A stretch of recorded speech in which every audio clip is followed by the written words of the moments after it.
안녕하세요. 김학균입니다. 자, 오늘은 연력학 제1법칙에 대해서 정리를 하도록 하겠습니다. 자, 연력학 제1법칙은 2법칙과 굉장히 또 여러분들 흡사하기도 하고 1법칙과 2법칙은 시험 문제에서 아주 많이 출제되고 있는 기출문제에 해당이 됩니다. 그래서 연력학 제1법칙에 대해서 일단 간단하게 정리하고요.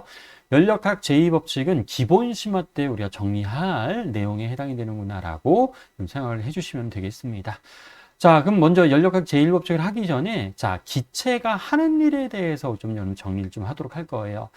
자, 피스톤 안에 기체가 자, 이렇게 해서 있다라고 한번 가정을 해보도록 합시다. 기체가 있고, 자, 여기에다가 내가 뭐를 가할 거냐면 열을 가했다라고 좀 설정을 할 거예요. 자, 이렇게 여기에다가 Q라고 하는 열을 가했다라고 가정을 할 겁니다. 그러면 자, 이 실린더 안에 있는 기체가 있을 거잖아요. 내 압력을 P라고 할게요. 그럼 자, 피스톤이 정지해 있으려면 반드시 뭐랑 같아야 되냐면 외부 압력이랑 같을 때 피스톤이 힘의 평형을 이루기 위해서 정지하게 됩니다. 근데 열을 가했잖아요. 그럼 열을 가하면 자, 내부 압력이 상대적으로 증가하게 돼요. 그러면 자, 평형, 내부하고 외부의 평형을 맞춰주기 위해서 자, 피스톤은 어느 쪽으로 이동하게 되냐면 오른쪽으로 이동하는 자, 이런 특징들을 가지게 됩니다. 그때 이동한 거리를 델타 S라고 자, 이렇게 설정을 해보도록 합시다. 그러면 자, 기체가 벽에 가는 힘, 여러분 힘은 압력에다가 뭘 곱해주면 되냐면 압력에다가 면적을 곱한 값이 우리가 힘이라고 얘기할 수 있죠. 압력에다가 단면적을 곱해주고요. 요게 우리 F라고 얘기할 수 있습니다. 그럼 일의 정의대로 가세요.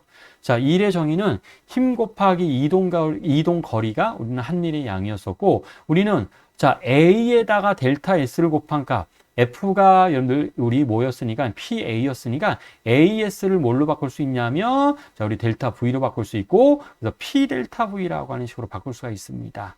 근데 압력이 일정할 때는 P 델타 V 그대로 가시면 돼요. 어차피 압력에다가 이제 부피의 변화량만 곱해주면 될 거니까. 근데 압력이 일정하지 않을 때는 어쩔 수 없이 적분을 좀 하셔야 돼요. 우리 연력학 문제에서는 유일하게 적분 문제가 좀 나오기도 합니다. 요즘에는 이제 전자기도 조금씩 나오기도 하는데 일단 연력학에서는 적분을 조금 여러분 다룰 수 있어야 돼요. 그래서 인테그랄 PdV라고 하는 값으로 우리 적분식이 사용됩니다. 라고 이런 보셔야 돼요. 그래서 자, 기체가 한 일은 반드시 부피 변화가 있어야 되고요. 자, PV 그래프에서의 면적, 힘거리 그래프에서의 면적이 우리 한 일의 양이듯이 PV 그래프에서도 면적은 기체의 한 일에 해당이 됩니다. 라고 보시면 돼요. 또 부피가 감소하면 기체는 마이너스의 일을 했습니다. 라고 여러분 얘기합니다.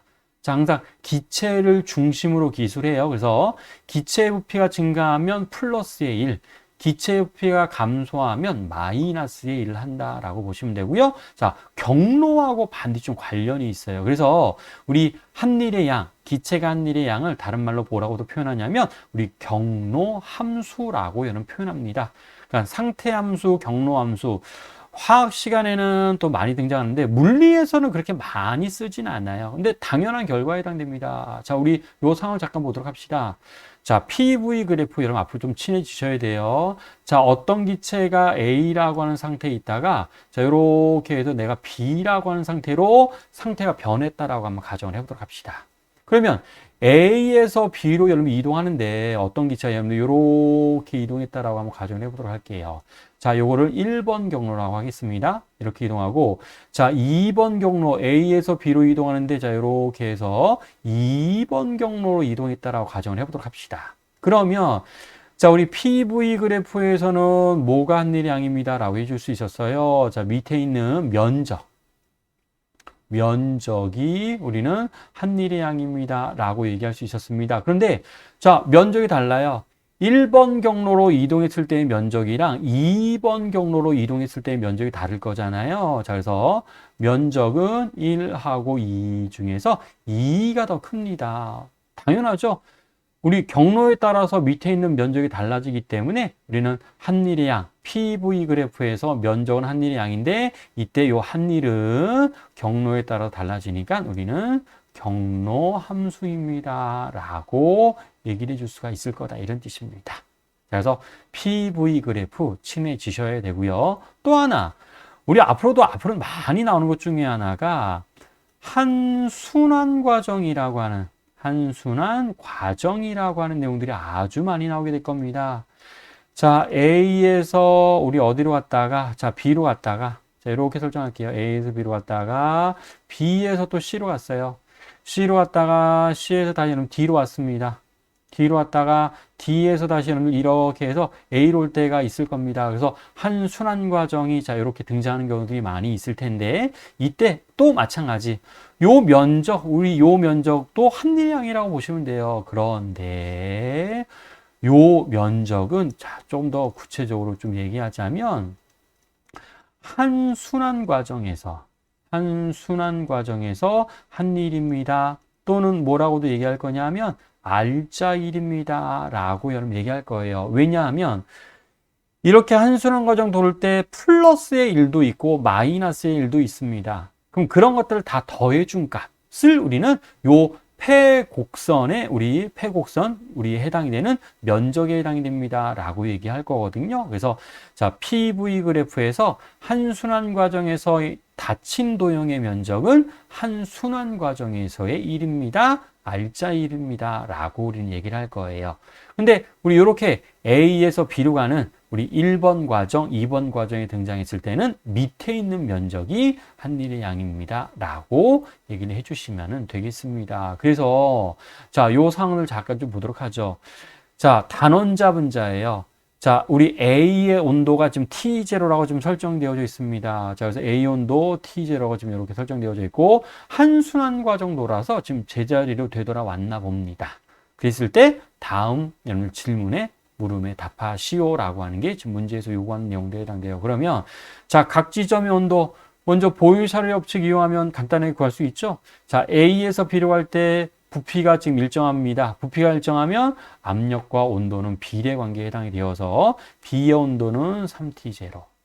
그럼 C의 온도는 BC 과정에서는 압력이 일정하죠. 압력이 일정하면 또 온도하고 부피는 비례 관계에 해당될 거니까 C에서의 우리 온도는 연결 9T0.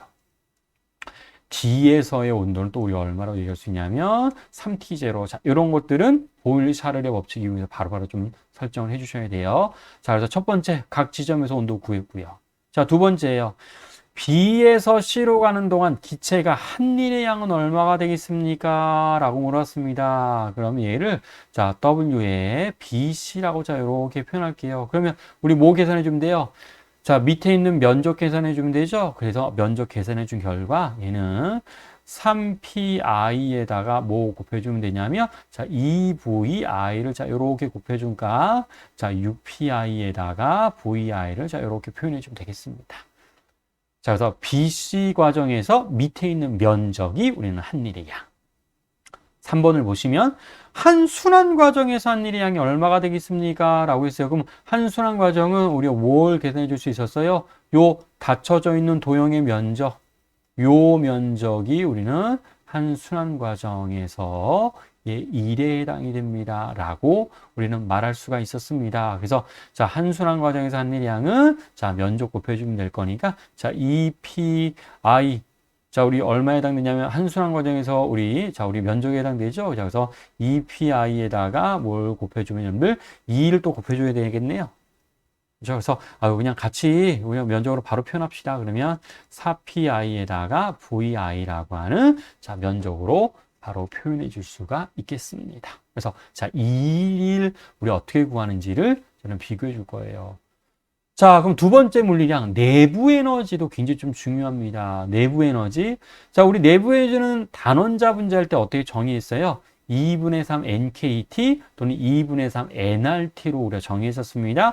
근데 이건 내부 에너지였잖아요. 그럼 중요한 거는 온도 변화가 있을 때만 내부 에너지가 변화가 생긴다라고 해서 델타 U 값을 우리가 쓸 겁니다. 델타 U 값. 그래서 2분의 3 nR 델타 T 라고 하는 식에다가 우리는 어떤 것도 표현할 수 있냐면 우리 nRT 대신 우리가 뭘 표현할 줄 수도 있었어요. 2분의 3 NK 델타 T라고 하는 자, 이런 식도 여러분 활용해 줄 수 있었죠. 그래서 자, 내부 에너지가 중요한 게 아니라 우리는 앞으로 내부 에너지의 변화량이 중요합니다. 라고 여러분들 정리해 주세요. 그 다음에 또 내부 에너지는 어떤 특징이 있냐면 처음하고 마지막의 위치만 관여합니다 라고 합니다. 즉 경로에 무관해요. 경로에 무관해서 내부 에너지는 우리를 뭐라고 표현할 거냐면 얘네들을 우리가 상태 함수입니다 라고 표현할 겁니다. 왜냐하면 우리 잠깐 좀 전의 상황을 잠깐 좀 보시면, 자, 우리 요 오른쪽 위에 있는 그래프를 보세요. 오른쪽 위에 있는 그래프 A에서 B로 가는데 1번 과정과 2번 과정을 지금 나누어서 여러분들 설정을 했습니다. 그랬을 때 A의 온도를 T1이라고 하고 B의 온도를 T2라고 한번 해보도록 할게요. 그러면 1번 경로로 이동하나 2번 경로로 이동하나 처음하고 나중에 온도가 동일하죠? 그럼 이때 내부 에너지의 변화량은 얼마입니다 라고 할 거냐면 2분의 3 nR T2-T1이라고 해주시면 됩니다.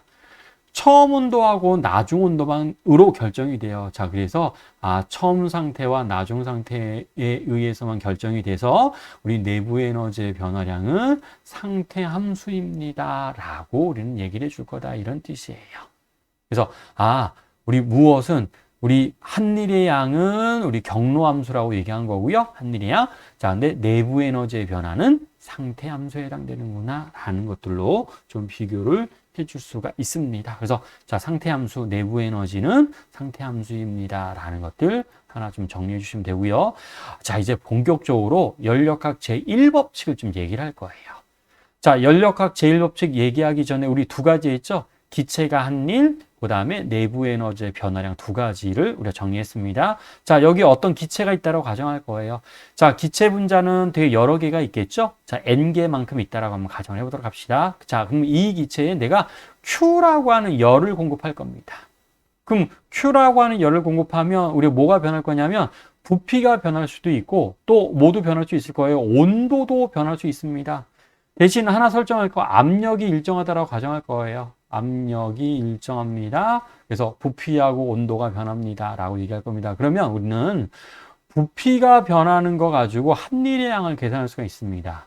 P 델타 V라고 하는 값으로 계산할 수 있고요. 그 다음에 온도가 변하는 거 가지고 우리는 무엇의 변화량? 내부 에너지의 변화량으로 계산할 수 있어요. 그럼 얘는 2분의 3 nR 델타 T 또는 우리가 얼마로 2분의 3 nk 델타 t라고 하는, 자, 이런 식으로 표현해 줄 수 있습니다. 그럼 이때 자, 얘네 셋의 관계식, 자, 우리 기체에 공급해 준 열량과 내부 에너지의 변화량과 한일의 양, 요 세 개의 관계식을 우리는 정리한 것을 연력학 제1법칙이라고 얘기할 거다, 이런 뜻이에요. 그래서 자, Q는 자, 어렵지 않죠? 자, 우리 에너지 보존이라고 얘기할 수 있어서 100만큼을 공급했는데 그 중에서 1의 양으로 40이 쓰였어요. 그럼 내부 에너지로는 얼마가 쓰일 거예요? 60만큼 쓰입니다 라고 얘기할 수 있겠죠. 그래서 Q는 델타 U 플러스 W입니다 라고 하는 식으로 우리 정리해 줄 수가 있습니다. 자, 요게 화학에서 나오는 식이랑 약간 좀 부호가 좀 반대인데 그 이유는요, 자, 물리는 늘 기체를 다룹니다. 기체가 중심이에요. 기체 중심. 근데 화학에서는 개를 중심으로 다룰 때가 되게 많아요. 그럼 개를 중심으로 다룰 때와 기체를 중심으로 다룰 때는 자, 우리 요 W의 부호가 좀 달라져요. W. 즉, 여러분들 기체가 우리 한일의 양이 플러스 마이너스 부호라고 하면 우리 기체를 중심으로 하면 부피가 증가했을 때 플러스의 1, 부피가 감소했을 때는 마이너스의 1로 얘기하지만 화학에서는 개를 중심으로 기술하기 때문에 기체의 부피가 증가하면 오히려 개는 부피가 감소되는 거거든요. 그때 그래서 기체의 부피가 증가하면 화학에서는 마이너스의 1, 그 다음에 자, 부피가 감소하면 우리 개가 부피가 증가하기 때문에 플러스의 1로 자, 요렇게 표현하기도 하는데 그거는 이제 화학에서고요. 자, 물리에서는 우리 항상 기체를 중심으로 기술합니다 라고 보시면 됩니다. 그래서 자, 부호, 우리 연력학에서는 부호가 굉장히 좀 중요한 역할을 많이 합니다. 그래서 Q가 플러스면 열을 흡수했구나, 기체 중심으로 기술합니다. Q가 마이너스면 열을 방출했습니다. 자, 델타 U가 플러스면 내부 에너지 증가했습니다. 온도 증가했습니다. 내부 에너지가 마이너스가 나오면 우리는 내부 에너지가 감소했습니다. 온도 감소했습니다. 라고 얘기해 줄 거다. 이런 뜻이에요. 자, 그래서, 요 연력학 제1법칙이라고 되어져 있는 요 식 있잖아요. 자, 매년 출제됩니다. 한 번도 빠진 적이 없어요. 그래서 연력학 제1법칙 꼭 여러분들 기억해 주시고, 나중에 기본 심화 때 배우는 연력학 제2법칙, 엔트로피라고 하는 물리량이 등장하는데요. 1법칙과 2법칙은 꼭 좀 여러분들 필수로 정리를 해주셔야지 될 내용들에 해당이 되는구나 라고 보시면 되겠습니다. 자, 그래서 연력학 제1법칙에 대한 것들 정리를 이렇게 해보았습니다. 자, 그럼 연력학 제1법칙을 이제 활용을 좀 해줄 수 있어야 되죠. 자, 연력학 제1법칙의 활용에 해당되는 내용은 다음 시간에 정리하도록 하겠습니다. 그래서 오늘은 여기까지 마무리를 하도록 하겠습니다. 자, 수고하셨습니다.